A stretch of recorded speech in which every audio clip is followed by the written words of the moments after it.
Assalamualaikum warahmatullahi wabarakatuh. Perkenalkan, nama saya Faratida Anissa Isyiataya dari jurusan Fisioterapi Diplomatika Poltekkes Kemenkes Surakarta. Di sini saya akan menjelaskan mengenai anatomi paru-paru dan fungsinya.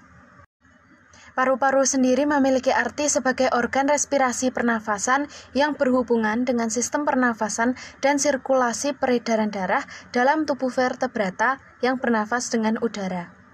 Adapun bagian-bagian dari paru-paru: 1. Trachea, 2. Bronkus, 3. Bronkiolus, 4. Alveolus, 5. Pleura, 6. Diafragma. 1. Trachea. Trachea merupakan pipa dengan panjang kira-kira 9 cm, tersusun atas 16-20 cincin-cincin tulang rawan yang berbentuk C. Cincin-cincin tulang rawan ini ada di bagian belakang tidak tersambung karena sebagai tempat esofagus. Adapun fungsi dari trachea: 1. Mengirim udara ke paru-paru. Yang kedua, menyaring benda asing. Di sini yaitu menangkap partikel benda asing serta bakteri yang dihirup oleh manusia. Yang ketiga, membantu fungsi sistem pernafasan, yaitu tulang rawan yang berbentuk cincin memungkinkan trachea menciptakan ruang besar bagi kerongkongan agar bisa mengembang. Yang keempat, membantu batuk. Sebab saat batuk, otot-otot trachea akan berkontraksi untuk mempersempit lumen trachea agar udara mengalir lebih cepat melalui trachea saat keluar. 2. Bronkus. Bronkus adalah cabang batang tenggorokan yang terletak setelah tenggorokan atau trachea sebelum paru-paru. Bronkus merupakan saluran yang memastikan udara masuk dengan baik dari trachea ke alveolus. Selain sebagai jalur masuk dan keluarnya udara, fungsi lain dari bronkus adalah untuk mencegah infeksi. Fungsi dari bronkus adalah 1. Menghubungkan saluran pernafasan atas dengan paru-paru. Di sini berfungsi mengantarkan udara dari saluran nafas atas ke dalam paru-paru sekaligus mengeluarkannya dari paru-paru. Yang kedua, memastikan suplai oksigen ke dalam tubuh tersebut cukup.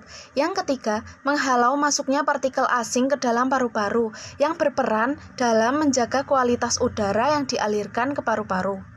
3. Bronkiolus. Bronkiolus merupakan cabang dari bronkus yang adalah cabang batang tenggorokan yang terletak setelah tenggorokan trachea sebelum paru-paru.